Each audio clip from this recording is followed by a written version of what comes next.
Hey there, this is Alex Klugen. I'm here from Toronto Home Experts. I'm here to dive into the January 2024 Toronto real estate market update. Okay, before I dive in, there's actually a lot to unpack this month.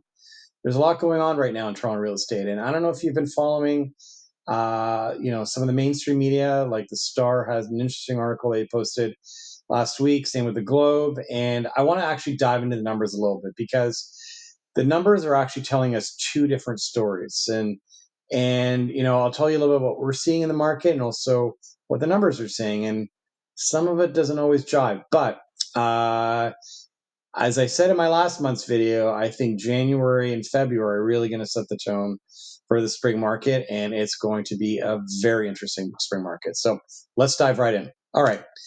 Sales volume is always where I like to start because that sets the tone. Okay, sales volume are up, sales volume are down. Like where are we? And we are up massively, 37% from last January. Like that's pretty remarkable.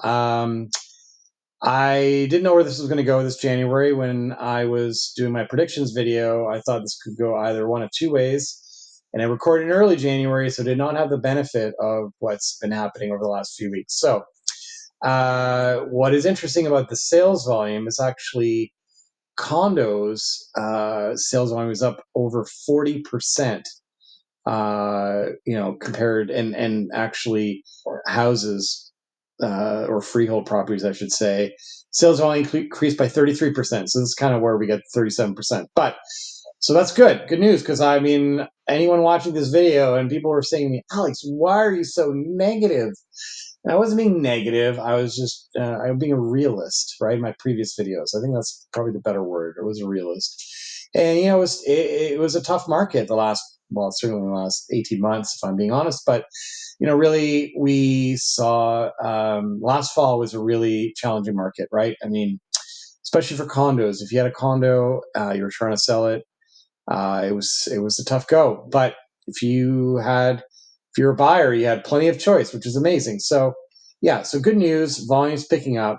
So that's sort of an early indication that perhaps there's a little bit of optimism out there with buyers, and certainly I'm seeing it. Like, I'm talking to buyers every day, and the sentiment, generally speaking, is that we're probably at the rate top. Rates are probably not going up. They're going to come down at some point this year.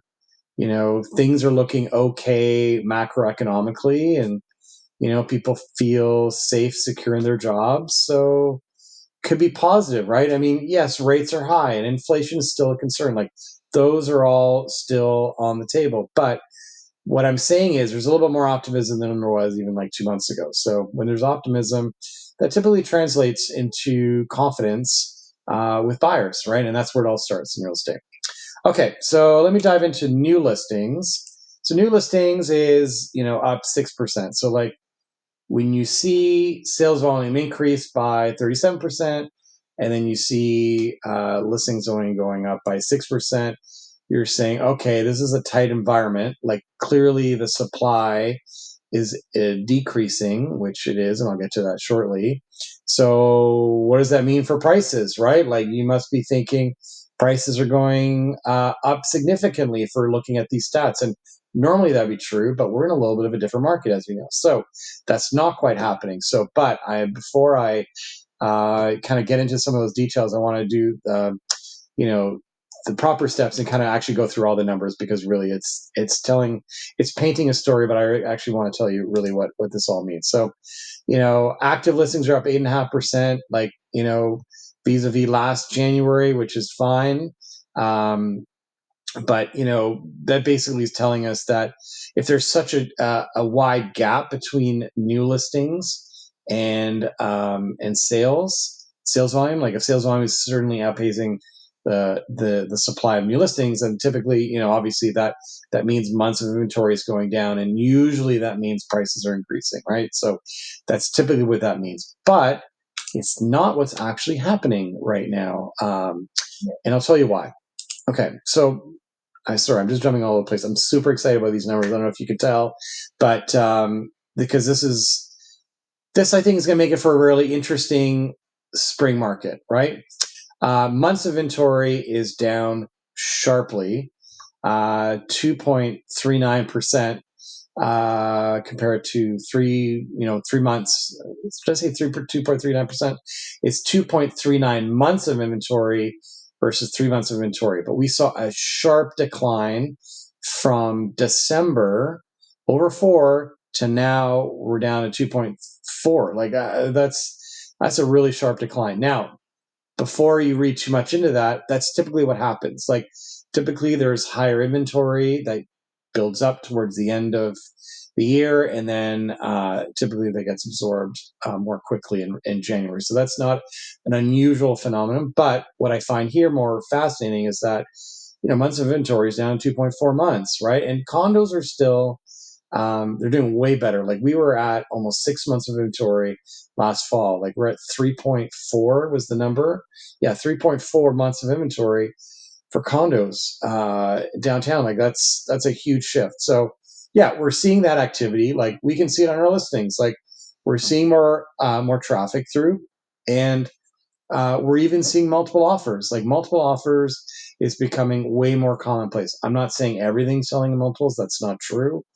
But like if you've got like a quality, like a good property or even a good condo, like some condos are selling in multiples, which I never would have certainly suggested that would be happening if I was looking at the October or November numbers. But and certainly we're seeing multiple offers a lot more frequently with the freehold side. So like last week, I was getting notices there was like 12, 13 offers on some properties. And yes, obviously the price artificially low, but some of these houses were like in the $2 million range, right? Like, so it's a pretty interesting trend. So anyway, so is that going to happen? Is that going to be the trend for this whole year? I don't know, but I do think we're seeing some strength in the market right now. And I think we're going to see a strong spring. I really do. I feel like we're going to see an active spring. It's not going to be like a crazy what we experienced in 2022, the first 2-3 months. That's not what I'm suggesting. But if you're a buyer, be prepared to enter into competition, like for some of the quality properties. That's the reality. And if you're selling, well, you have to look at that strategy possibly of, holding back offers. So anyways, these are all things to think about, but I'm jumping ahead a little bit. Well, average price is really what I want to talk about. So you look at this, here and you're like, wow, exciting. Prices are down 1% from last year. And they are. I mean, that's the truth. But what the more interesting thing is when I said earlier in my little video here, when there's like a tale of two, two stories, so to speak, like average prices from December, just looking at these numbers, you would say prices are going up, right? December was the low, right? Like that was it. That was the bottom. Things are going up. Actually, that didn't happen. So if you look at the numbers, average prices are actually down 5.3% from December, which is shocking. Now, if anyone's watched these videos for the last 2 years or I don't even know how many years, I've been 3 years almost recording these, like, that average price is not the be all and end all statistic. It's an average price of properties that's sold during a given month. So, you have some high end sales that skews the numbers, a lot of low end sales that skews the numbers.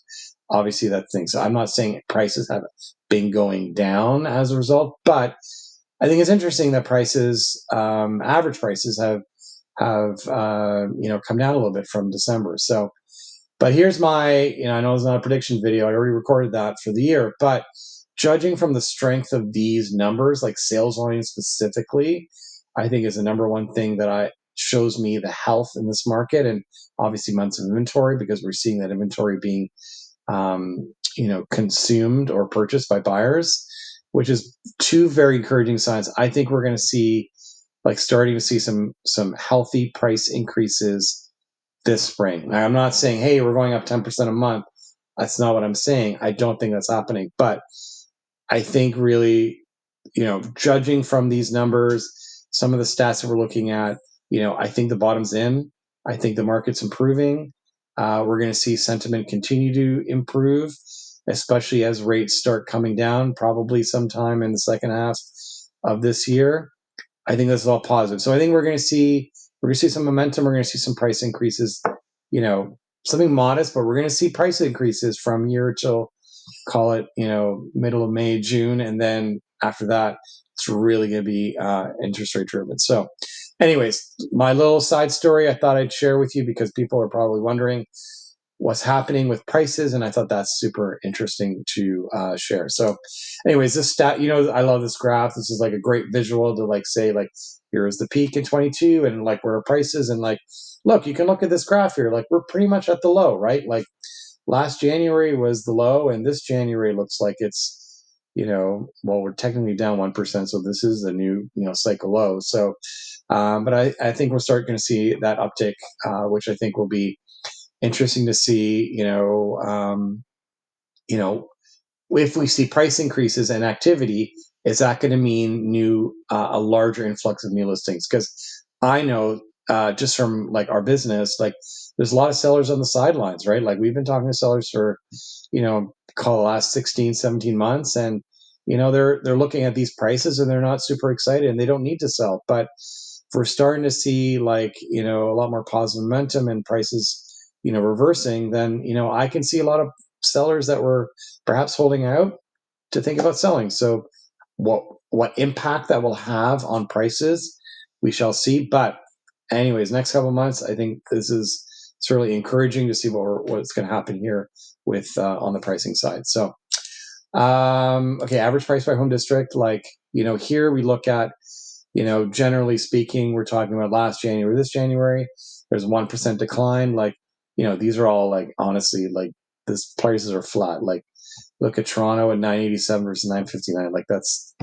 really nothing, right? So we're not seeing really a huge shift there. But anyways, I'm really excited that you tuned in for this video, and we love the questions. We love all the feedback that we're getting. Like please, honestly, send us emails, send us your questions, hit us on all our social channels because we love hearing from you and we love those questions because like despite like all this robustness like that's happening with the early signs of this, call it spring market, like neighborhoods are behaving very differently depending on where you live or where you're looking to buy. There are some differences, so not all neighborhoods are like outperforming, right? Like there's certainly some that are doing better than others. So that's why it's important to get in touch with us because we're happy to guide you through and talk about numbers about your specific situation. So anyways, thanks again for tuning in, and we shall see you next month. Bye for now.